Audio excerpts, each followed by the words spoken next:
சாயிராம். நம்மை சுற்றி நிகழும் எல்லா காரியங்களும் நம் எண்ணத்தால் விளையும் விளைவு என்பதை நினைவில் வைத்து கொள்ளலாம். நம்மளுடைய எண்ணத்தால் தான் நம்மை சுற்றி நடக்கும் அத்தனை நிகழ்வுகளும் நடக்கிறது என்பதை புரிந்து கொள்ளலாம். மாற்ற முடியாத சூழல் என்று எதுவுமே இல்லை. ஜெய் சாயிராம், ஜெய் ஜெய் சாயிராம். நம்ம சாயன்பர்கள் எல்லாரும் எப்படி இருக்கீங்க? எல்லாரும் நல்லா இருப்போம். ஓம் சாயிராம். என் அன்பு குழந்தையே, இது அவசரமான விஷயமும் கூட, அது மட்டுமல்லாமல் அவசியமான விஷயமும் கூட. இதை கேட்க பல தடைகள் வரலாம் என் பிள்ளையே. தடைகளையெல்லாம் துடைத்து எறிந்துவிட்டு நீ கேட்க ஆரம்பித்தால் நீ அதிர்ஷ்டசாலியாவாய். நீ நினைப்பது எல்லாமே உனக்கு சாதகமாகவே நடக்கும். மாற்றவே முடியாத சூழல் என்று இந்த உலகத்தில் எதுவுமே இல்லை. உன் வாழ்வின் ஒவ்வொரு சூழ்நிலையும் மாற்றக்கூடியதே. நீ விரும்புவதை விட நீ விரும்பாதவற்றை பற்றியே அதிகம் சிந்திப்பதால் தான் நீ விரும்பும் சில காரியங்கள் உனக்கு இன்னமுமே கிடைக்காமல் இருக்கிறது. ஆம் என் குழந்தையே, உன்னுடைய சிந்தனைகளே உன் செயல்களாகின்றன. எனவே புரிந்து கொள். எனவே உன்னுடைய சிந்தனைகளில் கவனமாக இருக்க கற்றுக்கொள். ஆம் குழந்தையே, உன்னுடைய ஒட்டுமொத்த சக்தியும் உன்னுடைய சிந்தனைகளில் பொதிந்திருக்கிறது என்பதை புரிந்து கொள். விழிப்போடு இரு. உனக்கு எது வேண்டுமோ அதை பற்றி மட்டுமே சிந்தனை செய்ய கற்றுக்கொள். உனக்கு என்ன தேவையோ அதை பற்றி மட்டுமே சிந்தனை செய்ய கற்றுக்கொள். உனக்கு வேண்டாதவற்றை பற்றி நீ திரும்ப திரும்ப பேசிக்கொண்டே இருந்தால், வேண்டாததை பற்றி நீ திரும்ப திரும்ப எண்ணிக்கொண்டே இருந்தால், உனக்கு எதுவெல்லாம் வேண்டாமோ அதுவே உன்னை சூழ்ந்து நிற்கும் சர்வ நிச்சயமாக. ஆம் என் குழந்தையே, எது வேண்டாம் எது வேண்டாம் என்று நீ நினைக்கிறாயோ அதுவே உன்னை சூழ்ந்து இருக்கும் சர்வ நிச்சயமாக. உன்னுடைய வாழ்வின் நிகழ்வுகள் அனைத்தையுமே உன்னை நோக்கி ஈர்ப்பது நீதான் என் பிள்ளையே. உன் மனதில் நீ தக்க வைத்திருக்கும் காட்சிகள் வழியாக அவைகள் உன்னை வந்து சேர்கிறது, உன்னை நோக்கி ஈர்க்கப்படுகிறது என்பதுதான் உண்மையிலும் உண்மை.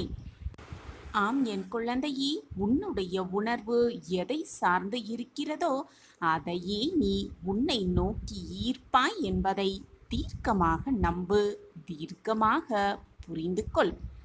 என் அன்பு பிள்ளையே, மனக்கண்ணால் நீ பார்ப்பது உன் கைக்கு நிச்சயமாக கிடைக்கும். கிடைக்குமா என்ற எண்ணம் உன்னை சிதைக்கும் என்பதை புரிந்து கொள். கிடைக்கும் என்று நம்பு, நடக்கும் என்று நம்பு, முடியும் என்று நம்பு. நீ நம்புவதே உனக்கு நல்ல விதமாகவே நடக்கும். ஒரே எண்ணத்தை நீ மீண்டும் மீண்டும் சிந்தித்தால் அந்த எண்ணமே உன் வாழ்வாகவே மாறிவிடும் என் பிள்ளையே. எண்ணமே உன் வாழ்க்கையாக மாறிவிடும். உன்னுடைய எதிர்கால வாழ்வை உன் சிந்தனையால் உன்னால் நிச்சயமாக உருவாக்க முடியும். உனக்கு எது வேண்டுமோ அதை பற்றி மட்டுமே சிந்தனை செய்ய கற்றுக்கொள்.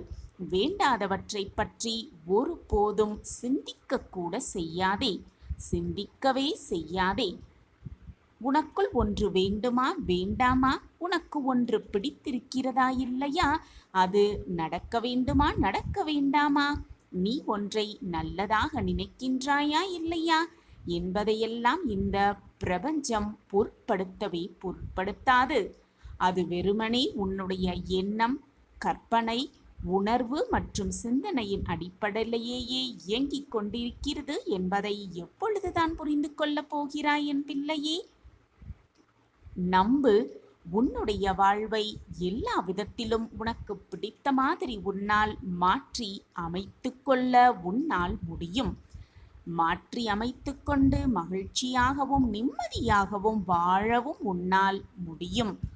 வாழ்வு வாழ்வதற்கே, வாழ்வதற்காகத்தான் பிறந்திருக்கிறாய் என் பிள்ளையே. அந்த வாழ்வை சந்தோஷமாகவும் மன நிம்மதியோடும் வாழ்வதை விட்டுவிட்டு தேவையில்லாமல் புலம்பிக் கொண்டும் வேதனைப்பட்டு கொண்டும் கண்ணீர் சிந்திக்கொண்டும் என் முன்னால் வந்து நிற்காதே என் பிள்ளையே. உன்னுடைய வாழ்வில் தோன்றும் சில வெற்றிடங்களின் நோக்கம் உன்னை தனிமைப்படுத்துவதற்கு அல்ல என் பிள்ளையே, வாழ்வின் உண்மைகளை அறிந்து கொள்வதற்காகத்தான். விவாதங்களில் வெற்றி பெற ஒரே ஒரு வழிதான் உண்டு என் பிள்ளையே, விவாதங்களை தவிர்ப்பதுதான் அது. தனக்கே வலித்தாலும் கூட தன்னை நேசித்தவர்களுக்கு வலிக்கக்கூடாது என்று நினைப்பதுதான் உண்மையான அன்பு கொண்டவர்களின் குணம். அந்த குணம் பெரும்பாலான மனிதர்கள் தாங்கள் செய்யும் தவறுகளுக்கு சிறந்த வழிகாட்டியாகவே விளங்குகிறது. எனவே என் பிள்ளையே, பிறர் செய்யும் தவறுகளுக்கு சிறந்த நீதிபதியாகவும் இருக்கவே விருப்பப்படு. யார் குற்றம் செய்தாலும் அதை எதிர்த்து நின்று போராட கற்றுக்கொள். உனக்கு கிடைக்க வேண்டியதை விட அதிகமாகவே கிடைக்கும்படி உன் சாயப்பா நான் வழிவகை செய்கிறேன் பிள்ளையே. கவலைப்படாதே, தைரியமாக இரு.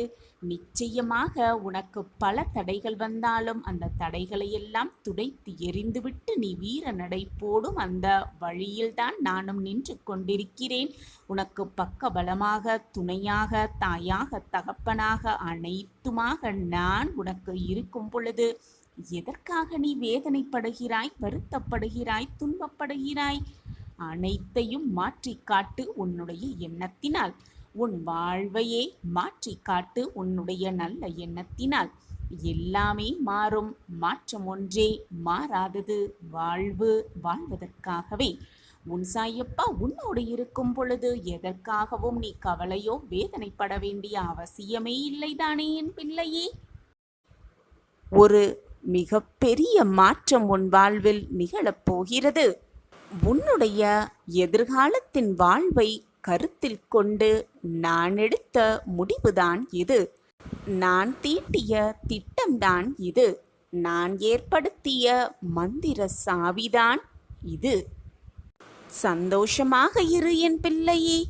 நான் தீட்டிய திட்டம், நான் ஏற்படுத்திய முடிவு, நான் உருவாக்கிய மந்திர சாவி உன் வாழ்க்கையில் மிகப்பெரிய மாற்றத்தையும் ஏற்றத்தையும் திருப்பத்தையும் உண்டாக்கும் என்பதில் எந்தவித சந்தேகமுமே உனக்கு வேண்டாம். இதுதான் முடிவு, இதுதான் தீர்வு என்று நான் உன்னிடம் சொல்லும் பொழுது எதற்காகவும், எதை நினைத்தும், எந்த காரணத்திற்காகவும் எதை பற்றியும் யோசிக்கவே யோசிக்காதே. உன் வாழ்க்கையில் ஏன் எதற்கெடுத்தாலும் காரணங்களை தேடிக்கொண்டே இருக்கிறாய்? அனைத்தும் நடப்பதற்கு ஒரு காரணம் இருக்கும் என்று நான் சொன்னதினாலா? ஒரு நிகழ்வுகள் நடந்தால், உன்னை சுற்றி ஒரு மாற்றங்கள் நிகழ்ந்தால், உன் வாழ்க்கையில் ஒரு திருப்பம் ஏற்பட்டால் அதற்கான காரணங்களை பற்றி யோசிக்காதே. அது நிகழ்ந்ததற்கான அர்த்தத்தை மட்டுமே சிந்தனை செய். காரணத்தை தேடி தேடி அலைந்து கொண்டே இருக்காதே. காரணங்களை தேடி தேடி அலைவதால் உனக்கு என்னதான் பலன் கிடைக்கப் போகிறது? எப்பொழுதுமே நடந்ததற்கான காரணங்களை தேடி தேடி அலைபவர்கள் எப்பொழுதுமே நிம்மதியாக இருந்ததே இல்லை. அதற்கு பலனும் இருந்ததாகவே தெளிவாக இல்லை. காரணங்களை தேடினால் உன்னுடைய நிம்மதிதான் கெட்டுவிடும். சரி என் பிள்ளையே, நான் உனக்காக தேர்ந்தெடுத்திருக்கும், நான் உனக்காக கண்டுபிடித்திருக்கும் அந்த மந்திர சாவி என்ன என்றுதானே இப்பொழுது உன் மனதில் கேள்வியாக உள்ளது. அந்த மந்திர சாவி உன்னுடைய நம்பிக்கையான எண்ணங்களே, உன்னுடைய நேர்மறையான சிந்தனைகளே, உன்னுடைய நேர்மறையான அணுகுமுறைகளே. நேர்மறையாக இருக்க வேண்டும் என்று சொல்கிறீர்களே, ஆனால் எப்பொழுதும் என்னுடைய எதிர்மறை எண்ணம்தான் என் வாழ்க்கையை வழி நடத்துகிறதே. அந்த எதிர்மறை எண்ணத்திலிருந்து, எதிர்மறை சிந்தனைகளிலிருந்து நான் வெளிவர எனக்கு உபாயம் தாருங்கள் சாயிநாதரே என்று உன் மன எண்ணம் எனக்கு மிக நன்றாகவே தெரிகிறது. இதோ உனக்கான மந்திர சாவியை நான் உனக்கு கொடுத்து விடுகிறேன். நீ நேர்மறையாக உன் வாழ்க்கையில் சந்தோஷமாக இருந்து நிம்மதியான வாழ்வை நிச்சயமாக தேடி பிடிக்கலாம். உன் சாயப்பா உன்னோடு இருக்கும் வரை நீ எதற்குமே பயப்பட வேண்டிய அவசியமே இல்லை. சாயிராம் சாயிராம். ஒரு ஊர்ல ஒரு துறவி ஒருவர் வாழ்ந்துக்கிட்டு வந்தாரு. அவருடைய அறிவுரைகளை கேட்க கேட்க மனபாரம் குறையும், வாழ்க்கையை எப்படி வாழ வேண்டும் அப்படிங்கிற ஒரு உத்வேகம் எல்லோர் மனசிலும் எழும் அப்படிங்கிறது தான் அந்த ஊரில் பல பேர் எண்ணங்களாகவே இருந்தது. வாழ்க்கையின் கடைசி நொடியில் இருப்பவர்கள் கூட அந்த துறவியின் பேச்சை கேட்டால் வாழ்க்கையை வாழ்ந்தே காட்ட வேண்டும், வென்றே ஆக வேண்டும் என்ற ஒரு உத்வேகம் அவர்கள் மனதில் எழும். அப்படி ஒரு அறிவுரைகளை வழங்கி வருவார் அந்த துறவி. அப்படி இருக்கும் பொழுது ஒரு நாள் ஒரு நபர் இந்த ஞானியை தேடி வந்தார். அந்த நபரின் மனதில் ஏகப்பட்ட குழப்பங்களும் வருத்தங்களும் இருந்தது. அதனால் ஞானியை பார்த்தவுடன் உடனே தன் மனதில் இருக்கும் அத்தனை குழப்பங்களையும் போராட்டங்களையும் அவரோடு பகிர்ந்து கொண்டார் அந்த நபர். அந்த நபருக்கு மிகப்பெரிய பிரச்சனையாக இருந்தது. அந்த நபருக்கு எப்பொழுதுமே எதிர்மறை சிந்தனைகள் வந்து கொண்டே இருந்தது. அதனால் மனம் குழம்பி போய் வாழ்க்கையை ஏன் வாழ வேண்டும் என்ற நிலைமையில் இருந்தார் அந்த நபர். அப்படி எதிர்மறையாக தோன்றுவது எல்லாமே தன் வாழ்க்கையில் நடந்துவிடுமோ என்ற பயம் வேறு பாடாய் படுத்தி கொண்டிருந்தது அந்த நபரை. அந்த நபர் ஞானியை பார்த்து, ஐயா, என் மனவேதனை உங்களுக்கு புரிந்திருக்கும் என்று நான் கருதுகிறேன். இந்த எதிர்மறை எண்ணங்களிலிருந்து வெளிவருவதற்கான ஏதாவது உபாயம் இருந்தால் கூறுங்கள். நான் மிகவும் வேதனையில் தத்தளித்து கொண்டிருக்கிறேன் என்று கூறினார் அந்த ஞானியை பார்த்து. அந்த ஞானியும் சிரித்துக்கொண்டே புன்னகைத்தவாறே இந்த நபரை திரும்பி பார்க்கும்படி சொன்னார். அந்த நபரும் கேள்விக்குறியோடு திரும்பி பார்த்தார். அவர் திரும்பி பார்க்கும் ஒரு இடத்தில் ஒரு அழகான சோளக்காடு இருந்தது. அந்த சோளக்காட்டில் ஒரு சோளக்காட்டு பொம்மையும் இருந்தது. உடனே அந்த ஞானி அந்த சோளக்காட்டு பொம்மையை அந்த நபரிடம் காண்பித்து, இப்பொழுது சொல், அந்த பொம்மைக்கு உயிர் இருக்கிறதா இல்லையா என்று கேட்டார். உடனே அந்த நபர் இல்லை என்று பதில் உரைத்தார். மீண்டும் துறவி கேள்வியை எழுப்பினார். அந்த பொம்மையால் பேச முடியுமா என்ற கேள்வியை எழுப்பினார். உடனே அந்த நபர் இல்லை, அந்த பொம்மையால் பேச முடியாது என்று கூறினார். உடனே அந்த ஞானி மீண்டும் அந்த பொம்மையால் நடக்க முடியுமா என்ற வினாவை எழுப்பினார். உடனே அந்த நபர் இல்லை, அதால் பேசவும் முடியாது, நடக்கவும் முடியாது, அதற்கு உயிரும் இல்லை என்ற பதிலும் உரைத்தார்.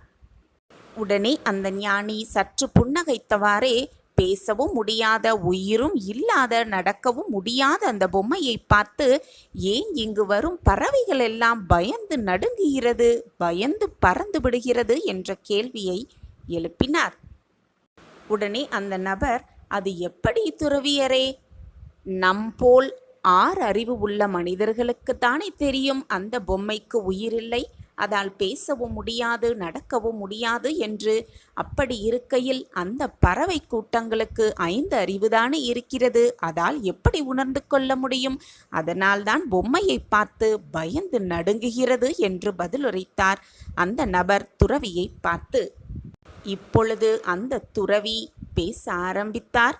நபரே, அதே போலதான் நாமும் நம் மனதை எப்படி பழக்கப்படுத்தி கொள்ளாமல், பக்குவப்படுத்தி கொள்ளாமல் வைத்திருந்தால் நாமும் 5 அறிவு உடைய ஜீவனைப் போல எதிர்மறை சிந்தனைகளில் மாட்டிக்கொண்டு, எதிர்மறை சிந்தனைகள் ஒரு பிம்பம்தான் என்பதை புரிந்து கொள்ளாமல், அதுவும் ஒரு மாயைதான் என்பதை உணர்ந்து கொள்ளாமல், எதிர்மறை சிந்தனைகளை பார்த்து பயந்து நடுங்கி வாழ்க்கையை ஏன் வாழ வேண்டும் என்ற எல்லை வரை வந்துவிடுகிறோம். சிறிது உன்னுடைய மனதை பக்குவப்படுத்திக்கொள், பழகிப்படுத்திக்கொள். அப்பொழுது உனக்கு தெரியும், எதிர்மறை எண்ணங்கள் என்பது வெறும் மாயை, அது ஒரு பிம்பம்தான். அதால் நகரவும் முடியாது, பேசவும் முடியாது, வாழ்க்கையில் நுழையவும் முடியாது, வாழ்க்கையை மாற்றவும் முடியாது என்பது தெள்ளத் தெளிவாக புரிந்துவிடும் என்று ஞானி அந்த நபரை பார்த்து கூறினார். எப்பொழுதெல்லாம் எதிர்மறை சிந்தனை உன் மனதில் எழுகிறதோ அந்த மனதிடம் நீ பேசிப்பார். என்னிடம் அதைவிட நேர்மறை சிந்தனைகள் அதிகமாகவே இருக்கிறது. நான் அந்த சிந்தனைகளால் வாழ்க்கையில் வெற்றியடையப் போகிறேன், வாழ்க்கையை வாழ்ந்து காட்டப் போகிறேன், சந்தோஷமாக நிம்மதியாக வாழ்ந்து காட்டப் போகிறேன் என்று உன்னுடைய மனதிடம் நீ சொல்லிப்பார். அப்பொழுது உன்னிடம் இருக்கும் அந்த எதிர்மறையான சிந்தனைகள் உன்னுடைய எண்ணத்தை பார்த்து தானாகவே ஒதுங்கி வழிவிட்டுவிடும் உன் வாழ்க்கையை நீ வாழ்வதற்கு. அப்படி இருந்தால் மீண்டும் எதிர்மறை சிந்தனை எப்பொழுது நம் மனதில் எழுந்தாலும் அது நம் மனதையும் கெடுக்க முடியாது, வாழ்க்கையையும் மாற்ற முடியாது, எந்த மாறுதல்களையும் வாழ்க்கையில் ஏற்படுத்தவும் முடியாது. எனவே எதிர்மறை சிந்தனைகளை உன் மனதிலிருந்து எரிந்துவிட்டு நேர்மறை சிந்தனைகளால் உன் மனதை நிரப்பு. உன் வாழ்க்கையில் பிரச்சனைகள் என்பதே வரவே வராது என்று அறிவுரை கூறினாராம். அந்த ஞானி அந்த நபரை பார்த்து, அந்த நபரும் தெளிவுற்றவராய் வாழ்க்கையை எப்படி நேர்மறையாக எண்ண வேண்டும், பார்க்க வேண்டும் என்ற சிந்தனை பெற்றவரார் வாழ்க்கையை வெல்லலாம் என்ற முடிவோடு அவர் வாழ்க்கையில் பயணத்தை தொடர்ந்தார். நாமும் நம் வாழ்க்கையில் இருக்கும் எதிர்மறை சிந்தனைகளையெல்லாம் ஒழித்து கட்டிவிட்டு நேர்மறை எண்ணங்கள், நேர்மறை சிந்தனைகளை இதுதான் நம் வாழ்க்கையில் நமக்கான மந்திர சாவி என்று எடுத்துக்கொண்டு நம் வாழ்க்கையில் நல்ல மாற்றத்தை திறப்பதற்கான சாவி இதுதான் என்பதை தெளிவாக மனதில் பதிய வைத்து கொண்டாலே போதும், நம் வாழ்க்கையில் மாற்றத்தக்க ஏற்றங்களை நிச்சயமாக காணலாம். நடந்து விடாதா, வந்து விடாதா, நிகழ்ந்து விடாதா என்று ஏக்கத்தோடு இருந்த அத்தனை விஷயங்களையும் நிஜமாக்கலாம், வாழ்க்கையை வென்றே காட்டிவிடலாம். சாயப்பா நம்மோடு இருக்கும் வரை நமக்கு ஏன் மனக்கவலை? அப்படியே துவண்டு சரிந்து உட்கார்ந்து விடாமல் உன்னை சமநிலையில் வைத்துக் கொள்ள பழகிக்கொள். அப்பொழுது எதற்குமே நீ கலங்க வேண்டிய அவசியமே இருக்காது. அப்படியாப்பட்ட உறவுகளுக்கு எப்பொழுதுமே மரியாதை செலுத்து. நீ வெற்றியடைவதற்கு அவர்கள் தாங்குகின்ற வழி உனக்கு வார்த்தைகளால் சொன்னால் புரியாது. நீ அவர்களிடத்திற்கு வந்தால் மட்டுமே அதை உணர்ந்து கொள்ள முடியும். நீ வெற்றியடைய, நீ வாழ்க்கையில் ஜெயிக்க, நீ வாழ்க்கையில் அனைத்தையும் பெற அவர்கள் கடந்து வந்த பாதையில் அவர்கள் பெற்ற வலியும் வேதனையும் நீ அவர்கள் இடத்திற்கு வரும் பொழுது உன்னால் உணர்ந்து கொள்ள முடியும். உன் உறவுகள் உனக்காக அனுபவித்த வேதனைகள் என்னவென்று, உனக்காக அனுபவித்த சோதனைகள் என்னவென்று. அவர்களின் உன்னுடைய உண்மையான உறவுகளின் அம்சமாய் எப்பொழுதுமே உன் அருகில் உன் சாயப்பா இருந்து கொண்டே இருப்பேன். இதை எந்த நொடியும் மறந்து விடாதே. ஒன்றை நன்றாக புரிந்து கொள். வாழ்க்கையில் போராட்டம் இல்லாமல், கஷ்டங்கள் இல்லாமல் யாருமே எதிலையுமே வெற்றி பெறவே முடியாது. போராட்டங்கள் இருந்தால்தான், கஷ்டங்கள் வந்தால்தான் வாழ்க்கையில் போராடி எப்படி ஜெயிக்கலாம் என்ற உள்ளுணர்வு உன் மனதில் எழும். வாழ்க்கையில் எப்படி போராடினால் வெற்றியை அடையலாம் என்ற மிகப்பெரிய தாற்பயத்தை உன்னால் புரிந்து கொள்ளவும் முடியும், உணர்ந்து கொள்ளவும் முடியும். எனவே போராட்டம் வருகிறதே என்று பயந்து உட்காராமல், போராட்டம் வந்திருக்கிறது, அதை எப்படி எதிர்த்து நிற்கலாம் என்ற சிந்தனை உன் மனதில் வந்தாலே போதும், அந்த போராட்டங்களை எப்படி எளிமையாக சந்திக்கலாம், தடைகளையெல்லாம் எப்படி துடைத்து எறியலாம் என்ற வழிமுறையை நான் உனக்கு கொடுத்து கொண்டே இருப்பேன். போராட்டம்தான் வாழ்க்கையின் வெற்றி படியாகவே இருக்கும். வாழ்க்கையில் வெற்றி பெற வேண்டுமென்றால் தாழ்வு மனப்பான்மையை முதலில் உன் மனதிலிருந்து எடுத்துவிட்டு நம்பிக்கை, தன்னம்பிக்கை என்ற வார்த்தையை உன் மனதில் ஆணித்தரமாக அடித்து கொள்ள வேண்டும். அப்பொழுதுதான் எந்த ஒரு சூழ்நிலை வந்தாலும் நம்பிக்கையோடு, தன்னம்பிக்கையோடு என்னால் ஜெயிக்க முடியும், சாதிக்க முடியும் என்ற நல்ல எண்ணம் உன் மனதில் வரும். அதை விடுத்துவிட்டு தாழ்வு மனப்பான்மையை நீ வளர்த்து கொண்டால், என்னால் இது செய்ய முடியுமா, என்னால் சாதிக்க முடியுமா, என்னால் இந்த கஷ்டத்திலிருந்து மீண்டு எழ முடியுமா என்ற குழப்பமே உன் மனதில் வந்துவிடும். எனவே எப்பொழுதுமே மனதை தூய்மையாக நல்ல எண்ணத்தோடு நம்பிக்கையை வளர்த்துக்கொள். தேவையில்லாத விஷயத்தை மனதில் போட்டு குழப்பிக் கொள்ளாதே. முடிந்தது முடிந்தவையாகவே இருக்கட்டும், போனது போனதவையாகவே இருக்கட்டும், வருவது வரப்போவது எதுவாகாலும் இருக்கட்டும், ஆனால் வாழ்ந்து காட்டுவேன் என்ற தன்னம்பிக்கை உன் மனதில் எப்பொழுதும் இருந்து கொண்டே இருக்கட்டும். நடக்குமா என்று கேட்காதே, நடக்கும் என்று நம்பு. கிடைக்குமா சாயிநாதரே என்று எப்பொழுதும் ஏக்கத்தோடு என்னை பார்க்காதே. கிடைக்கும், சாயப்பா கிடைக்க வைப்பார் என்று நம்பு. என் வாழ்க்கையில் இதுவெல்லாம் நிறைவேறுமா என்று நம்பிக்கை இல்லாமல் பார்க்காதே. நிறைவேறும், நிச்சயமாக நிறைவேறும் என்று நம்பு. நம்பிக்கைதான் வாழ்க்கை. எதற்குமே பயப்படாதே. அந்த பயமே உன்னை பலவீனப்படுத்திவிடும். எது வந்தாலும் இப்படி நடந்து விடுமோ அப்படி நடந்து விடுமோ என்று பயப்பட்டு கொண்டிருக்காமல் எதையும் தைரியமாக எதிர்கொண்ட பழகினால் உன் வாழ்க்கையில் நீ வெற்றியை காணலாம். மிக சுலபமாக வெற்றியை உன் வசமாக்கிக் கொள்ளலாம். வாழ்க்கையில் எப்பொழுதுமே ஏற்றமும் இரக்கமும் வந்து போவது சகஜம்தான். நீ மட்டும் அதற்கு விதிவிலக்கு அல்ல. அந்த அனுபவத்தை வைத்துக்கொண்டு உன்னுடைய குறிக்கோளை அடைவதற்கு நீ பயணம் செய்து கொண்டே இருக்க வேண்டுமே தவிர பயந்து கொண்டே இருக்கக்கூடாது. வருவதை நினைத்து பயந்து கொண்டே இருந்தால் உன்னால் ஒரு அடி கூட எடுத்து வைக்கவே முடியாது. நீ படும் வேதனையும், நீ படுகின்ற வேதனையும், நீ பட்டு கொண்டிருக்கும் துயரங்களும் அதிகமானவைதான். நான் இவ்வளவு வேதனையாக இருக்கும் பொழுது எனக்கு உறுதுணையாக யாருமே என் அருகில் இல்லையே என்று கவலைப்படாதே.